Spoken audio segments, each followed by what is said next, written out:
Messaging പ്ലാറ്റ്ഫോമുകളിലെ user name ഫീച്ചറുമായി ബന്ധപ്പെട്ട് കേന്ദ്ര സർക്കാർ പരിശോധന കർശനമാക്കുന്നു. വാട്സാപ്പിന് സമാനമായ നോട്ടീസ് അയച്ചതിന് പിന്നാലെ ടെലിഗ്രാം, സിഗ്നൽ എന്നീ ആപ്പുകൾക്കും കേന്ദ്ര IT മന്ത്രാലയം ഇപ്പോൾ നോട്ടീസ് അയച്ചിരിക്കുകയാണ്. ഓൺലൈൻ തട്ടിപ്പുകൾ, ആൾമാറാട്ടം, മറ്റ് സൈബർ അധിക്ഷേപങ്ങൾ എന്നിവ തടയാൻ ഈ പ്ലാറ്റ്ഫോമുകൾ സ്വീകരിക്കുന്ന നടപടികളെക്കുറിച്ച് വിശദീകരിക്കാനാണ് നോട്ടീസിൽ ആവശ്യപ്പെട്ടിരിക്കുന്നത്.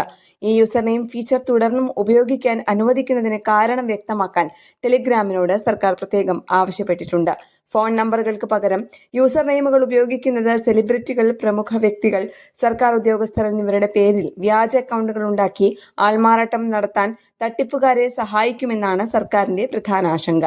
ഫോൺ നമ്പറുകൾ മറച്ചുവെക്കുന്നത്, ഫിഷിംഗ്, ഓൺലൈൻ തട്ടിപ്പുകൾ, അടുത്തിടെ വർദ്ധിച്ചുവരുന്ന ഡിജിറ്റൽ അറസ്റ്റ് തുടങ്ങിയ സൈബർ കുറ്റകൃത്യങ്ങൾക്ക് കൂടുതൽ അവസരമൊരുക്കുമെന്നും അധികൃതർ ഭയപ്പെടുന്നു.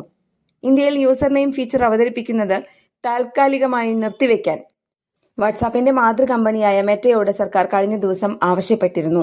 ഈ ഫീച്ചറിന്റെ സുരക്ഷാ കാര്യങ്ങളിൽ പരിശോധനകൾ പൂർത്തിയാകുന്നതുവരെ ഫീച്ചർ പുറത്തിറക്കരുതെന്നാണ് നിർദ്ദേശം. സൈബർ കുറ്റകൃത്യങ്ങൾ വർദ്ധിപ്പിക്കാൻ സാധ്യതയുള്ള ഈ ഫീച്ചറുമായി മുന്നോട്ടു പോയാൽ IT നിയമപ്രകാരം നടപടിയെടുക്കാതിരിക്കാൻ കാരണമുണ്ടെങ്കിൽ 3 ദിവസത്തിനകം മറുപടി നൽകാനും മെറ്റയോട് സർക്കാർ ആവശ്യപ്പെട്ടിട്ടുണ്ട്.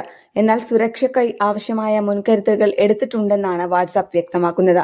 പ്രമുഖ വ്യക്തികളുടെയും സർക്കാർ സ്ഥാപനങ്ങളുടെയും പേരുകൾ മറ്റാർക്കും ഉപയോഗിക്കാൻ കഴിയാത്ത വിധം റിസർവ് ചെയ്യുമെന്നും അധിക സുരക്ഷയ്ക്കായി 4 അക്ക യൂസർ നെയിം കീ നൽകുമെന്നും വാട്സാപ്പ് അറിയിച്ചു.